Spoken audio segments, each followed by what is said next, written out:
My guest today is Parker Harris, who started his first company at 17 years old. Parker also was recruited by the President of the United States to speak at leadership conferences across the country. And at 20 years old, he almost died in a car accident and made the choice to walk people out of his life that were taking advantage of him and start fresh. This is SoloMoms Talk. Tired, weary, frustrated? What would you be doing if you weren't raising children alone? What's stopping you from living your best life now? On SoloMoms Talk, I discuss with solo mothers the challenges you face raising children alone. So if you're a working solo mom dealing with independent children, insensitive bosses, weight and health issues, or even debt collectors, join us as we discover your path to get and stay healthy, increase your income, and live with joy and purpose. In this battle of life,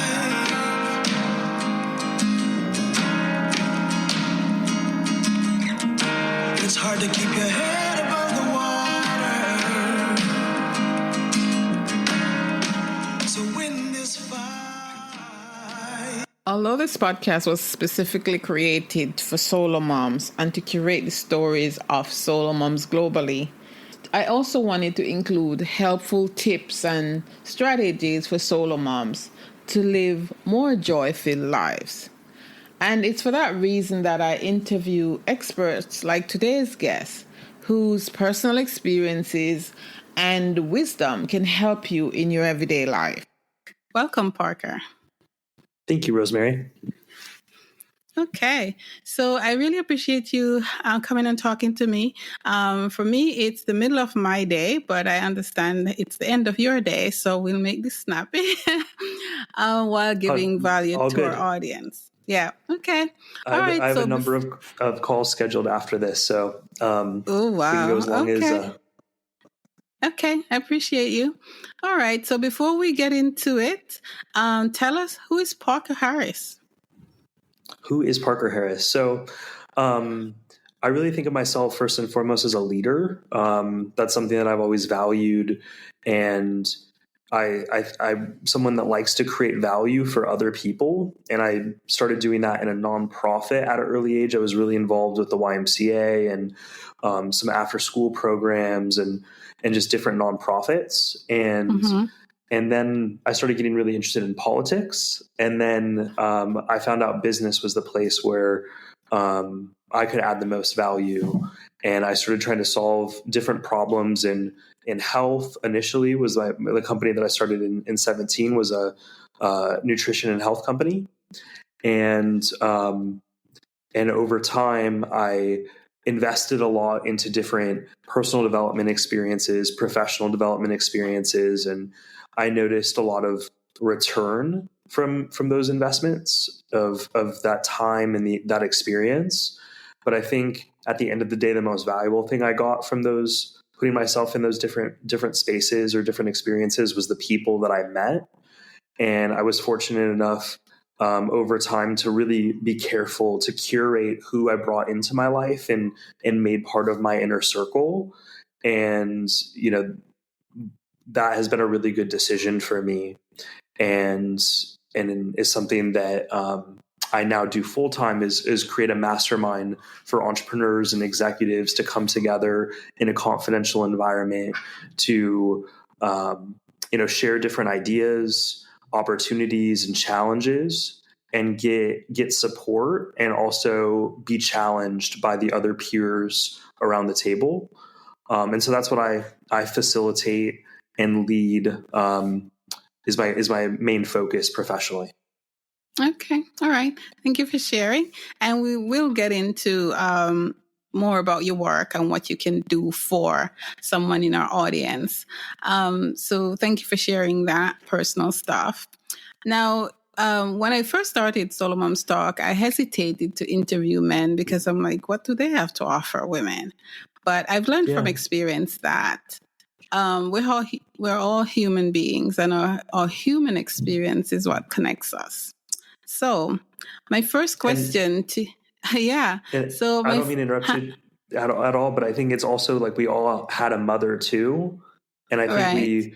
we realized potentially how important that relationship is, and always, I think for the most part want to support and it's probably the biggest responsibility in society is raising the next generation, and so I think it's important to add value and have dialogue and have conversations Yes. with a variety of ideas and experiences and backgrounds, and so I appreciate you having me on, and I'm hopeful that I can talk to the solo moms out there, without necessarily being a solo mom myself.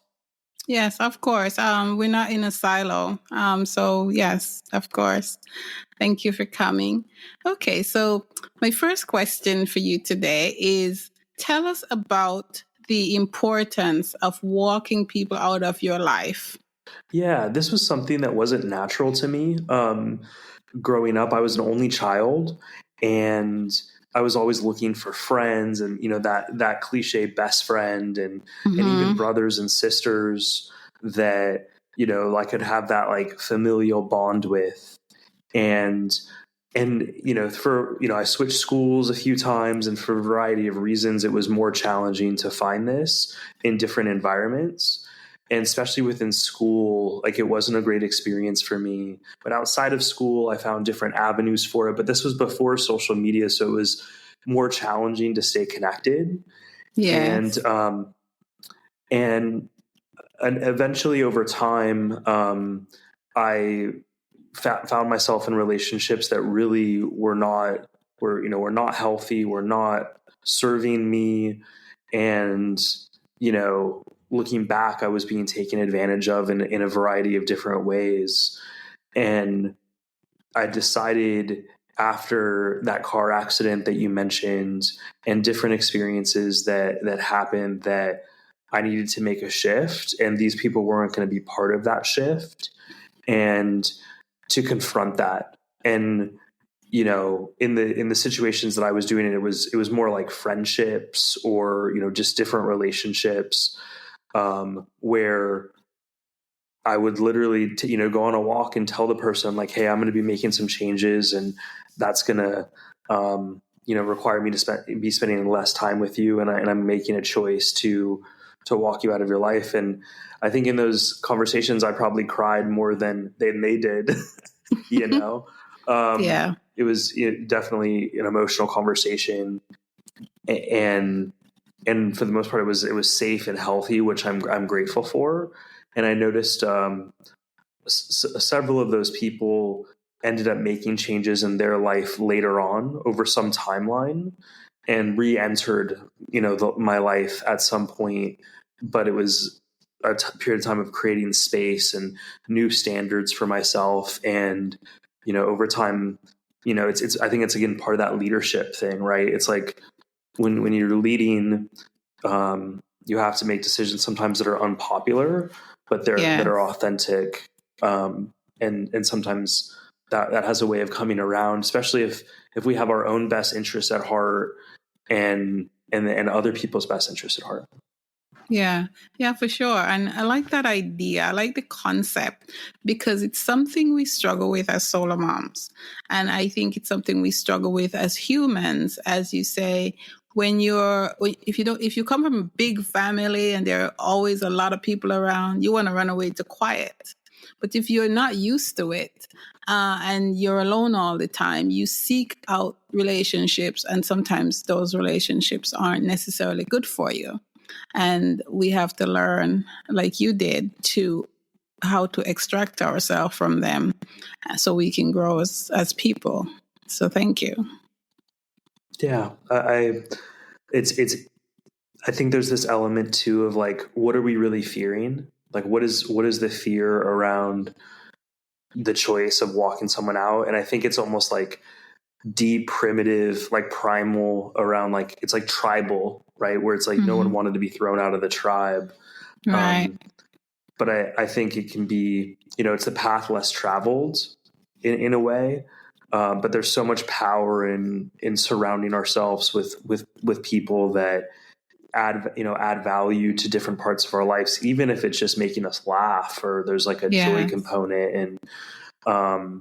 And really, like for me, like I'm realizing looking, even I'm 36 right now, and that I'm just starting to realize who I enjoy being around. I wasn't even like aware of that for most of my life. And so. Wow. Yeah.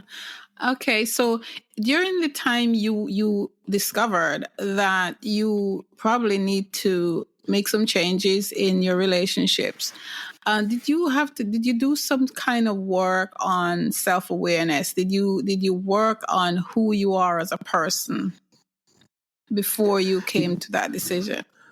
Yes, I started getting really interested in personal development. So I was raised in Catholic schools, and so I was in religion classes my entire life. And then, as I started getting older, 15, 16, 17, I started actually reading scripture, and I feel like I got a lot of like wisdom and personal development from scripture, like particularly like Proverbs and Ecclesiastes, like Solomon's writings. Wisdom. And then, right. And so that one, I think that's been part of my journey, was seeking wisdom more than gold, which is something that he describes and just resonated with me, or at least I programmed myself. And then I started finding it in, there's actually a book that's under Christian inspirational as well, called The Greatest Salesman in the World, by a guy named Og Mandino. And he also wrote Greatest Miracle in the World. Are you familiar with it? Yes, I am. Yes. I'm a Tony Robbins fan, so I hear about all the books. Yeah, right. So it almost created, I feel like there's this almost personal development lineage that I think really started with scripture, and then different philosophers came along and basically tried to democratize these ideas more and more, and then they just get said in different ways now. And I think the most challenging thing is to really get to know ourselves, because it's like it's easy to talk about doing growth work and this work, but like to almost do it superficially more than like really like digging deep. And so, I think that for me, where I get the most breakthrough around that is actually putting myself in different experiences. And those experiences are either, some sort of like personal development experience or something that's more of like an adventure, that like, I've started to see, like, learn a lot about myself as an adult, when I'm in these different experiences. Okay. All right. Yeah. Thank you. So, I'm going to switch gears now, and entrepreneurship and side hustle, working from home are all buzzwords that we sometimes have in this space, especially when you're a mom, working and trying to juggle kids. So, tell us how someone can prepare for becoming their own boss, entrepreneurship, that kind of thing. Yeah, I think that's a great question, because I ended up going into more of a corporate role early on in my career. I worked for a large Fortune 100 technology company, and ended up creating some habits that didn't support me as an entrepreneur. And so I think there are some things like that we can do before becoming an entrepreneur that will help set us up for success.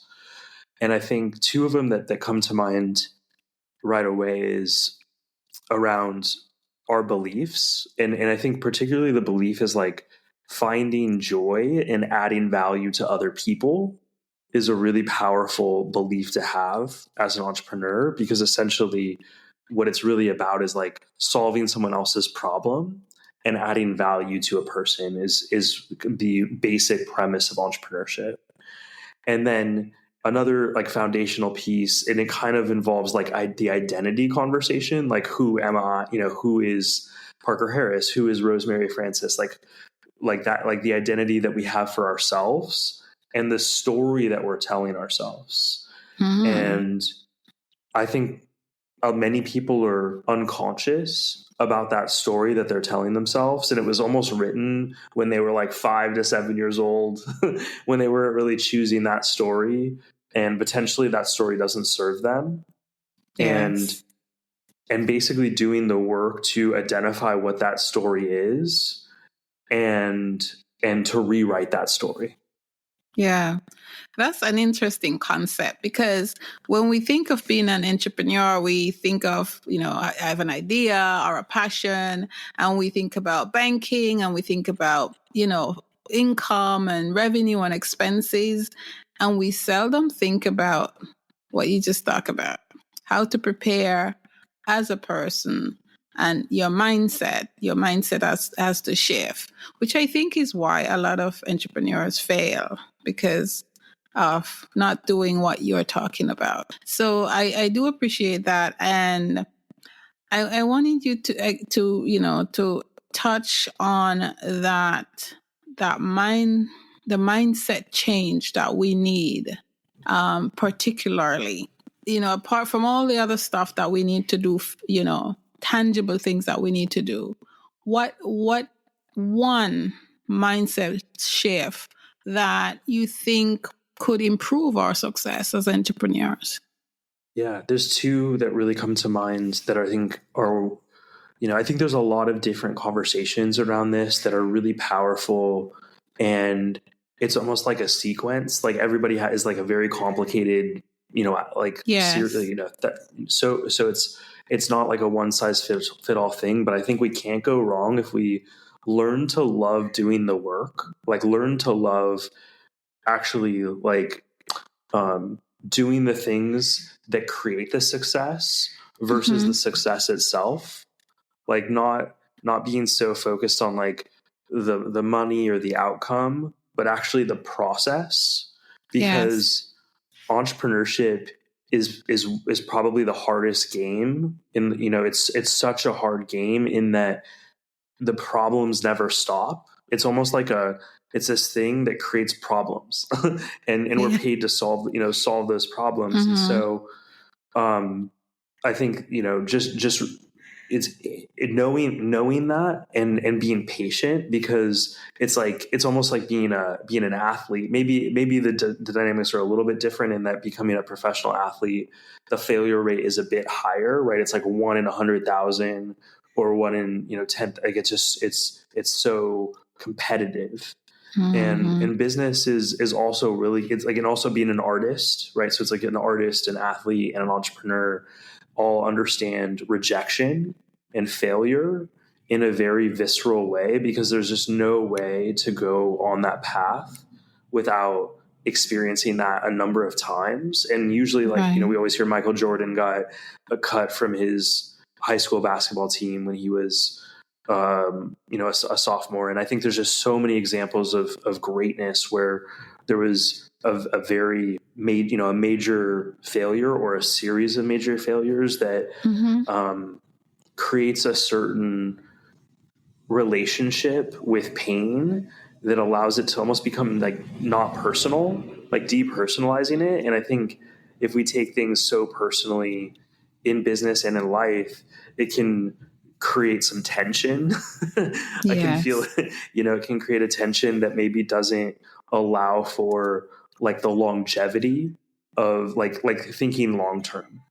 And I think that's one thing that entrepreneurs also, people have to do is think long term. And where that really relates in business and in life is in relationships, right? Like, with treating a customer like not just for a transaction in a single day, but over a long-term period. And I think school doesn't, like I spent a lot of time in summer camps and growing up, and I would meet new people every week. And it wasn't just like, it was always forming new relationships really quickly and then having those go away really fast. Yeah. And just school itself, like I think it doesn't prepare people to be an entrepreneur very well, because it really does not promote failure, like a good relationship with failure. Mhm. Failure is so frowned upon, and the goal is to get 100%. And the best we're going to do as an entrepreneur is like 300, 30%, right? Like it's like we're going to be right Yeah. 30% of the time. So we have to be wrong 70% of the time. And how many people want to sign up for that? Most people want to be right 90% of the time. And so, entrepreneurship, it's just, it would probably cause someone just to not make decisions because they didn't want to be wrong. And as an entrepreneur, we have to be wrong and just learn to hone our decision-making process. And there's a whole rabbit hole that unloads on, but Right. I don't.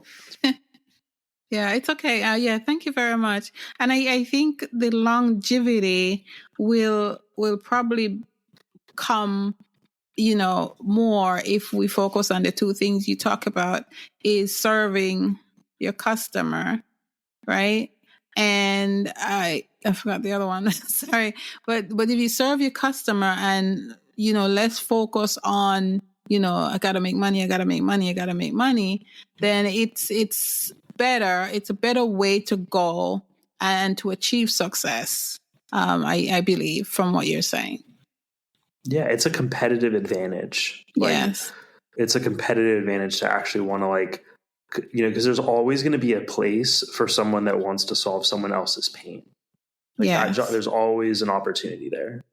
Yes. Sometimes it can be hard to listen to really understand. A lot of times, myself, I had a vision of how I thought things were going to go, and it went way different than that. And me trying to hold on to how I wanted to go versus just really embracing reality and accepting reality for what it was, held me back a lot. Yeah, because you think you failed because it didn't go exactly as planned. Yeah. I mean, and what is failure, right? I think failure is it not going the way that we didn't want it to go. But the more that we try to the more I try to hold on to that versus just learning to flow with the universe a bit. Yes. I think there's, people that I've seen that have failed, in I think the way that you meant it, it always led them to something that was better. Yes, it's true. And I can relate to that with prayer. When we pray for something, we don't always get the answer we were expecting, but the answer we get is usually better and lead us to better things. So yeah, thank you for sharing all of that. And leading into that, what is Parker grateful for today? What am I grateful for today? Mm-hmm. My wife and I right now are on an adventure where we're able to travel, where we're doing some traveling, looking for home, looking to see where we find home and grow our business. And so I spent in my entire life living in one city until about 6 months ago, and I'm really grateful for the journey and the adventure and the choice that my wife and I made, and the opportunity to do this. Awesome. I love that. I really do love that. And it's good that you have a partner you could travel with. That makes it more fun, right? Yes, it's an incredible gift. Yeah, pretty cool. Yeah, awesome. Okay, we talked about personal development. How does personal development relate to business success? Yeah, I think it's foundational. The way that I look at my framework for this is essentially there's different aspects of life for an entrepreneur. There's their business aspect, there's their relationships, there's their health, there's also their fun, and I think that's a part that sometimes gets lost in this whole personal development and business conversations, is the role of fun in our life. And ideally, trying to make business fun, trying to make these different, obviously bring fun into our relationships. Sometimes we're able to bring fun into our health as well, find things that we enjoy doing that are fun, that are also good exercise. Yes. But to me, what I keep on seeing is that the core is personal development. At the center of that is personal development. and sometimes mental health. Like I think there's an interesting conversation and relationship between mental health and this bigger picture. But personal development to me is my language for it as well. And the more that we invest into our personal development, and what I mean invest is like energy, time, even money into our personal development, it increases the success that we can have in the other areas of our life. For sure. Absolutely. Thank you.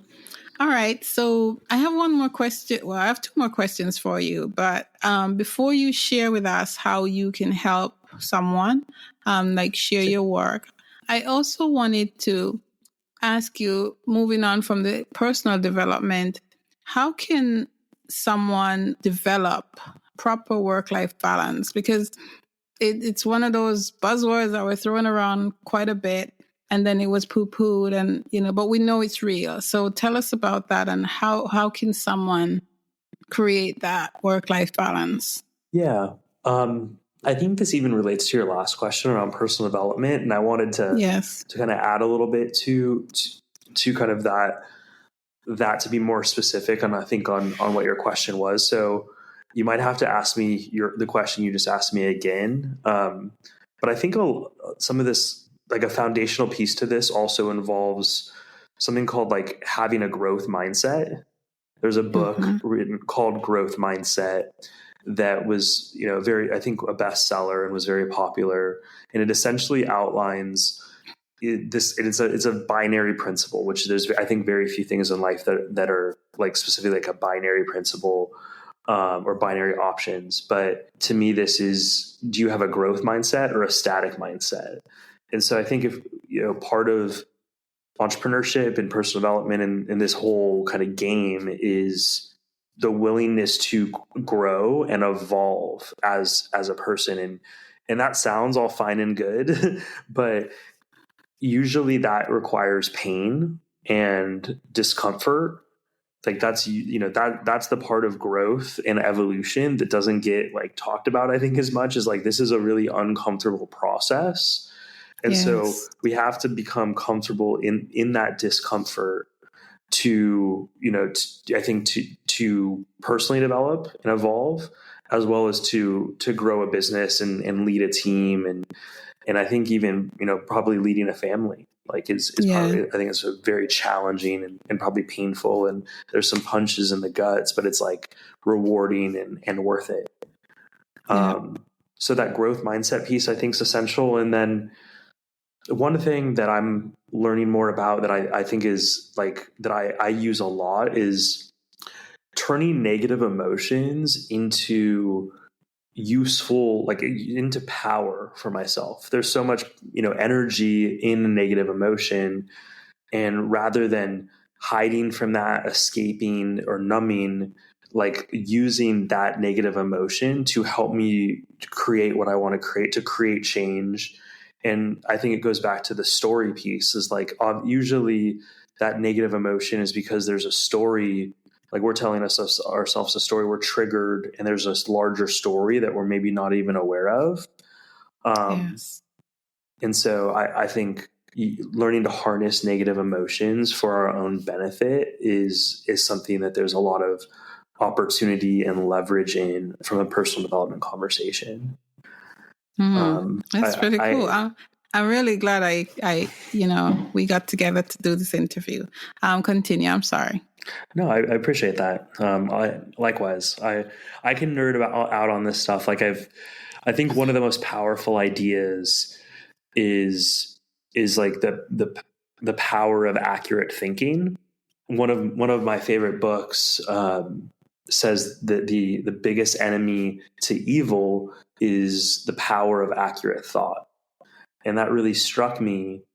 And so through our work, through my work, I've really tried to like think accurately about what personal development means. And as a result, we've created a framework that creates a way of looking at personal development and like a sequence to grow within, and a way to identify the bottleneck. Because that's one of the things that having difficulty with your teen Are you struggling with finding solutions to your everyday parenting problems?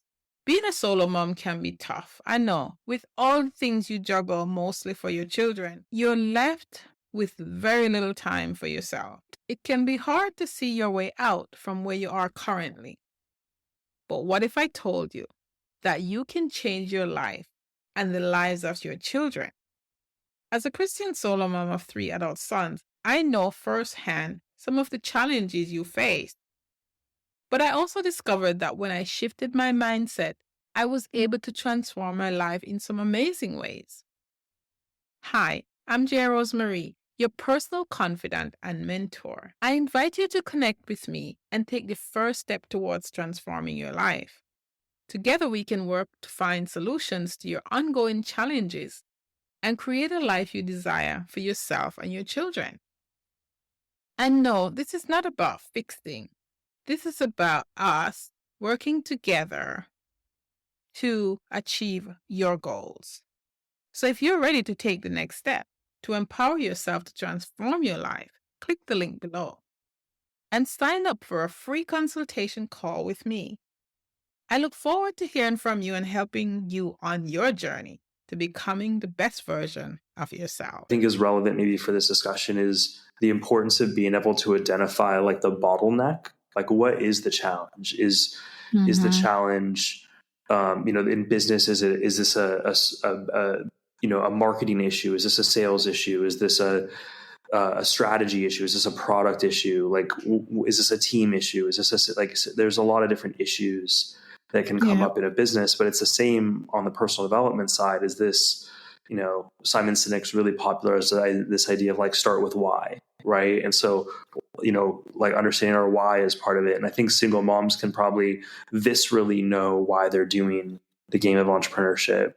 And so, that would really resonate with me. And I think also just getting really clear, like for me, space is a really critical part of personal development that I don't think gets talked about. And I think space in this world is so like, there's different elements of space. Our environment matters a lot. So that's like the first iteration of it is the physical environment, but also our internal environment, our digital environment.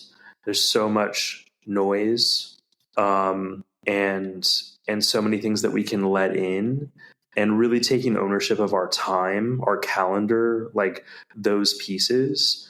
One of the biggest, one of the most important habits that I do regularly for my personal development is reflecting on a period of time, usually a week, but it's almost like building a rhythm for reflection and planning so that we can learn from mistakes, from failures, to also learn from what's working and to improve the plan, improve the operations, improve the system, improve the way things are done so we can, trend towards what it is we really want and who we really are versus, the noise and what marketers want us to be and what other people want us to be. And so that's something I think is like creating that space for ourselves. And then from there, like our beliefs, like really looking at like, what are the beliefs that we have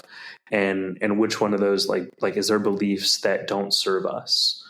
Because I think one of the things that doesn't get enough attention is like the unknown. Like there's things that are just like, we don't like, or the unknown for us that we can't, it's like this unconscious incompetence. And so we need to be around other people that can help us see what that might be for us, what is holding us back, and share that with us in a way, that we can hear it and use it for our benefit versus being, upset or like defensive around that, because it's like biblical, right? Like it's Solomon, like don't cast pearls before swine. And, when it's often very challenging to accept feedback because it doesn't always feel good. It goes back to like growth and evolution is like, it doesn't feel good to do that. So that's one of the things that I think it can be a real challenge to like understand what is true and what isn't true, because sometimes people are going to say things that aren't true that to manipulate us or for their own agenda. And so that's why one of the most important things I think with kind of this whole game too is like buyer beware. Yeah. Yeah. Because there's a lot of things in life that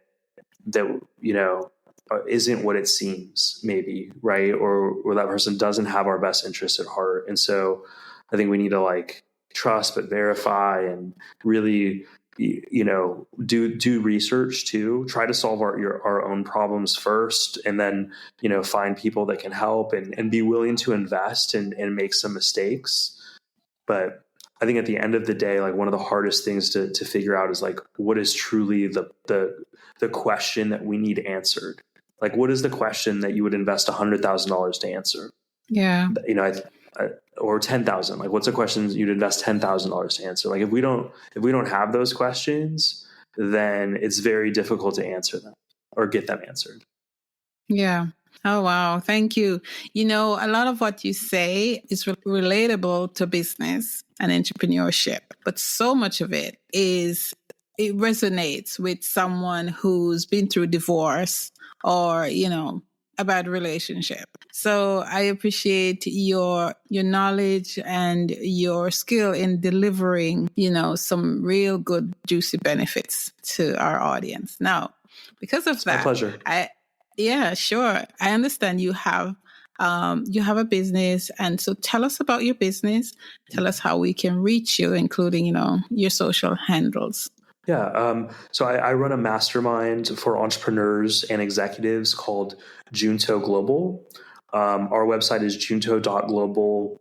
It's an application or invitation only community where we create a confidential space for people to talk about the things that I mentioned earlier.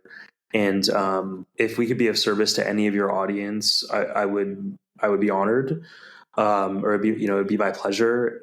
Also, I'm sharing more information on social media, and so you can also find me on Instagram as well. Okay, and what's your handle on Instagram? It's Zach_Parker_Harris. Okay, and we'll put those links in the show notes. So thank you very much. I appreciate you, Parker, for coming and talking to us today on SoloMoms Talk. And before I let you go, I want you to frame one piece of advice for a solo mom. How can solo moms manage the noise in their lives? Yeah. I maybe this is not always possible, but I think to shut it off as much as possible, and be very careful on the noise that you do bring in, or the information that you do bring in, like those signals, because it's called programming for a reason, right? Like the stuff that the stuff on TV and the stuff, the news and radio and even music, like there's just so much programming that's like subconscious. Sometimes we don't even know.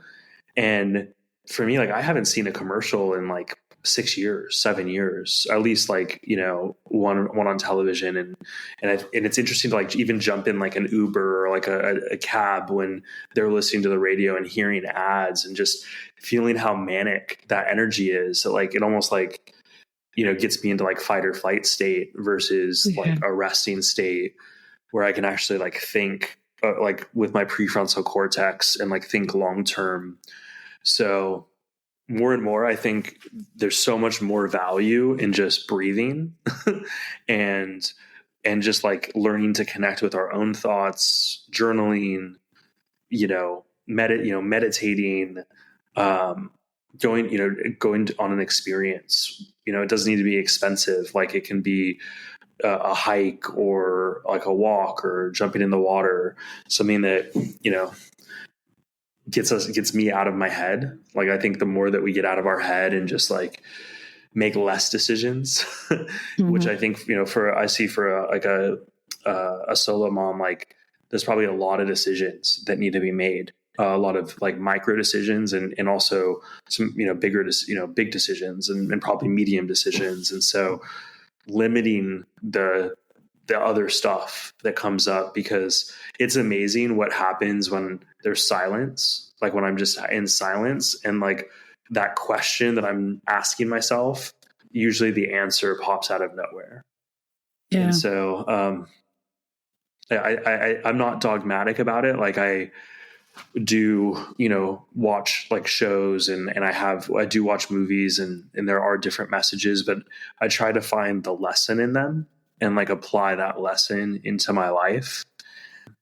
And I think the more that we just like keep it simple and like remove things and like create space for ourselves to just sit and be and think about like who we are and where we're at and where we're going, and what would really be the best use of our energy is something like that we can get a lot of value from and a lot of leverage from. Because like, I think like Warren Buffett recently wrote this letter where essentially he outlined the 60 to like there were over the last 60 years, his company has had this like insane return on that investment. It's like, I don't remember. It's like 250,000 or 2 million or some crazy number, like percent in like return on investment. And he basically, but like it's all based on 12 decisions that were made over a 60-year period.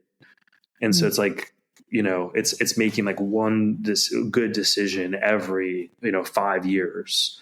That's really like how success is done, versus trying to just make a bunch of decisions and being wrong. So obviously that applies more to like investments, but I think there's also an element in life to that too, right? Is like slowing things down, not needing to make decisions quickly. A lot of timelines are very forced by salespeople, and there's not really like, things that are good today should be good in a year. It's like, it shouldn't be going anywhere.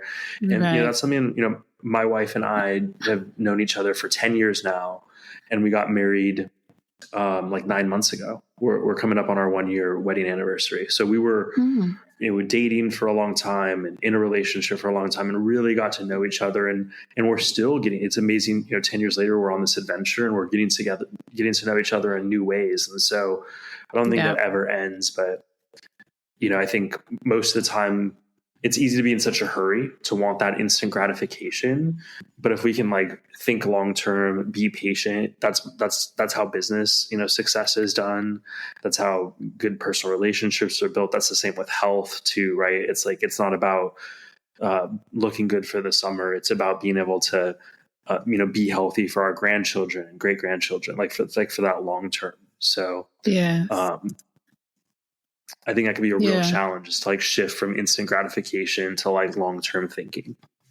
Yeah. Thank you. And it's one of those things we can get carried away doing, because when we're in a crisis, we want to make decisions fast. And sometimes those are the times we kind of mess up a little bit. So thank you. Thank you for that advice. Anything else? Yeah, I mean, I'll just like, I think the reason why it almost feels like we're in a crisis all the time, if we watch, watch the news, or watch like if we let in, different, like, if we let in that, these different stories that are meant to, create fear and to like make it feel like there is this crisis. And it's interesting to be traveling right now and traveling the world and realizing, people all over want the same things, and they're generally like really good, and things aren't on fire everywhere. As an American, there's a lot of stuff, there's a lot of stories around like what's going on in Europe, and energy crisis, and these protests in Paris, and all this stuff. And we're here, and we're not really experiencing a lot of that. And so, maybe we're lucky or to be in, in spaces or environments where that's not happening. But I think, most people, just want to have a better life, and the things that were happening today are a lot like things that have been happening in the past. That's Ecclesiastes, right? Like nothing new under the sun. And so, a lot of this stuff is just old games that are just replaying. And I think we have to really decide the game that we want to play.